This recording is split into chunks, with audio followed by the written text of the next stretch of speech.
Shabbat Shalom. There is a Hasidic story of a man who was in great distress.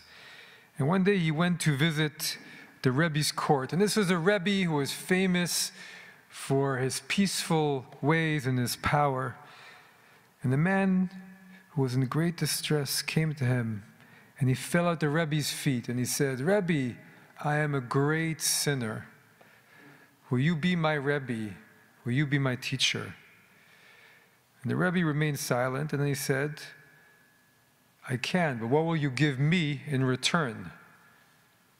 And the man said, "Well, I have nothing to give you in the whole wide world. I have nothing." And the Rebbe said, "Well, surely you must have something." "Well, you must have some merits. Give me all of your merits in this world. Say and swear before God that they're all mine." And the man said, "But I have so few. You said you wanted me to be your Rebbe. This is my price." So the man said, "I give all my merits in this world to the Rebbe." And the Rebbe said, "That is not enough. Now give me all your sins." And the man started to shake, and he said, "I cannot do that. If I give you all my sins, you're going to burn. You do not know what I've done." And the Rebbe said, "I can take care of myself.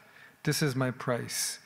So they argued back and forth, and the man finally lost his scruples and blurted out, "I give all my sins to the Rebbe." Then silence fell, and the Rebbe said, "Now think neither that you are doing good or that you are doing bad. Just be yourself." And everyone noticed in the court that a great peace descended on the man and a great change. And then he left. Us human beings, people of good consciousness, we spend much time thinking of all we've done wrong in this life, worrying, churning over it. Kabbalah believes in the concept of reincarnation, of Gilgul. And I remember once hearing someone asking my father, who is also a rabbi, about the idea that's so popular now of remembering your past lives.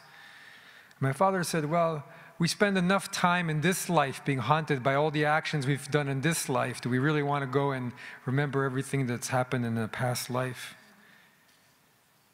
And they used to say about this Rebbe from my story that he showed the greatest love to anyone who would come to him completely transparent and saying, "I'm a great sinner. These are all the wrongs that I've done."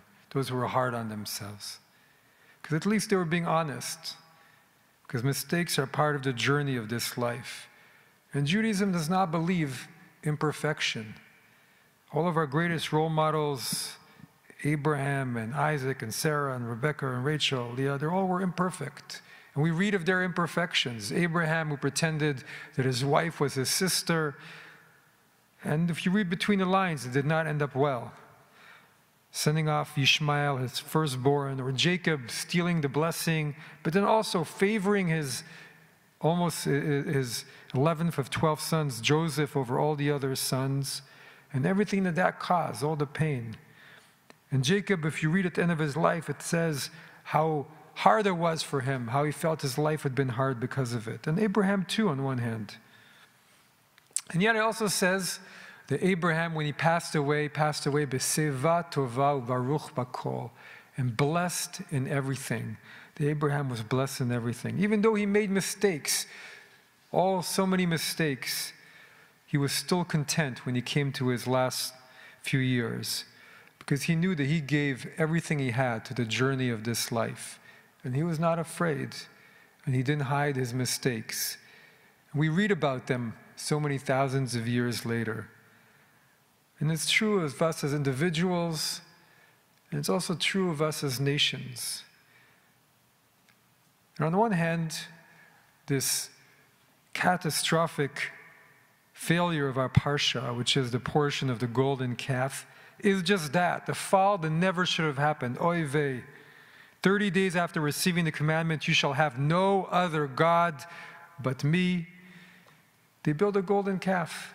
and Aaron participates. And then the wild parties and revelries that they have, completely letting go of the holy atmosphere of Sinai, everything gone and plundered.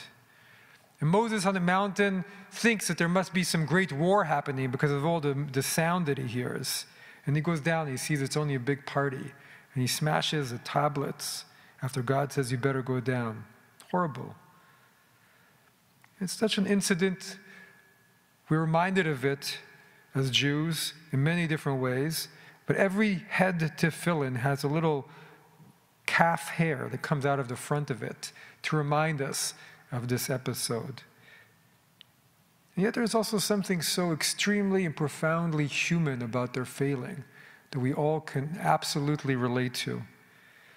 And really, truthfully, the commentators in the end, they say, this is horrible, but it wasn't so very bad. And the next day or the next week, they really continued on. And even though Moses smashed the Luchot HaBrit, the tablets of the covenant, he got a new set of tablets, and they started again, and hopefully they learned their lesson.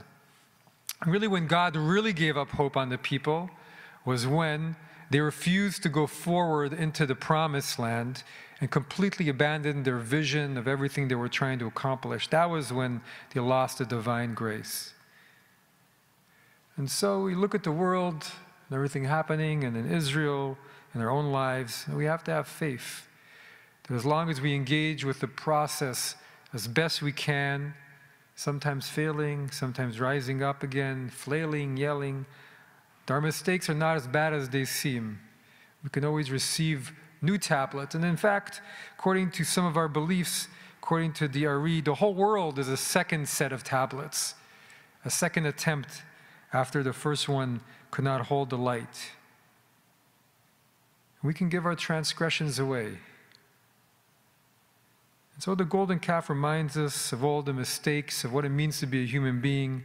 Yet it also reminds us that we can always pick up the pieces, learn the lessons, and one slow step at a time, receive a new vision, new tablets, a new life, a new existence, as long as we ever keep walking towards all the promised lands with a sincere heart. Shabbat Shalom.